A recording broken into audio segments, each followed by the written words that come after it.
My name is Diehl. I'm a veteran of World War II, and I was in the Air Cadet program and did basic training on Miami Beach. Went to 6 months of college in the college training department at Mount Union College, Alliance, Ohio. From there, I went through a series of different airfields and training programs, winding up as a radar navigation backup for the Troop Transport Command. We flew C-47s, and a C-47 was a workhorse of moving the paratroopers and towing gliders. And the basic thrust of the organization, the 133rd Troop Carrier Group, was to help solidify the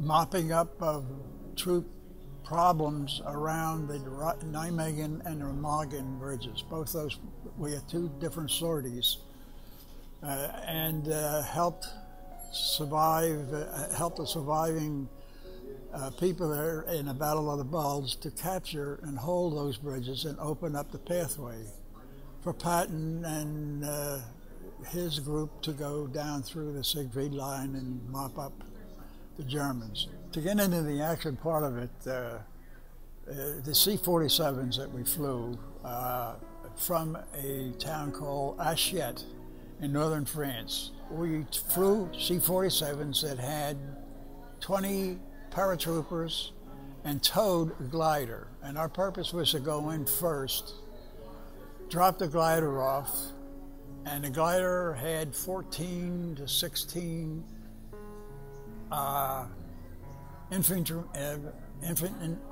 ground infantry people that had no propulsion. It was towed by us, it was cut loose, and it had to look for pine trees to fly between so that it would hit the wings and slow the gliders down so that the guys could stop and get out. There were skids, there were no wheels on the plane, and these guys were pretty skillful in getting these planes down. Anyhow, as they hit and established themselves on the ground, we then circled back, and our paratroopers came down to then reinforce the groups that are already on the ground. And the paratroopers went in 150 feet, and they were all on static lines, and they had to, once we hit the jump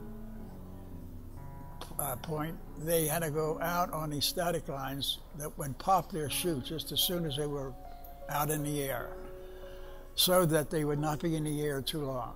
And the chute would pop and they would be on the ground. And that's how fast it had to be, because otherwise they would have been hit with all kinds of shrapnel and stuff. So we got them down, and I guess that was the most exciting thing for me, to just see how these guys went at it. To see all those planes and be a piece of that whole action it's hard to describe. It was just thousands and thousands of planes and people and paratroopers and gliders, and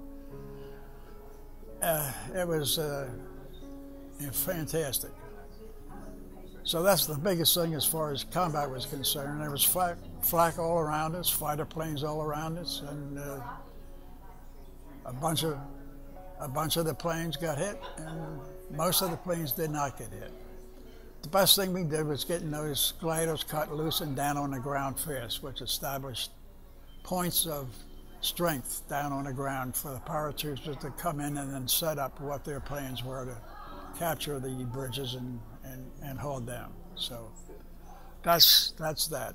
Until I got to the end of that process, Patton did a pretty good job with what he was supposed to do.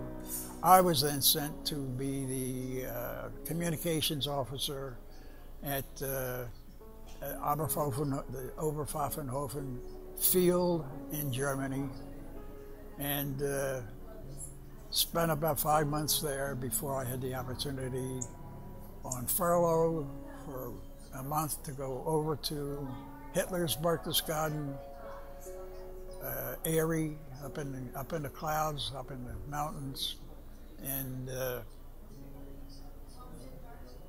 while I was there, I had the opportunity to bring back a souvenir. The only thing that was left up there, we followed the Russians who went through there first of all and captured it and killed all the Germans and left. And by the time we got there and were able to walk in just to observe, I found the only thing that I could bring back with me as a souvenir of the trip was this tile from Hitler's bathroom. And the only way I could get this was to crack one tile that was left. All the rest of the tiles were gone. There was one tile left and it was stuck on the wall. And the only way I could get it was to take my GI boot off and whack it and break it loose from the plaster. So this is what I put in my pocket and carried all with me all the way home to Philadelphia, where I was finally discharged. And but the only movable piece of anything that was left that the Russians didn't take. So it is my souvenir of Adolf's folly.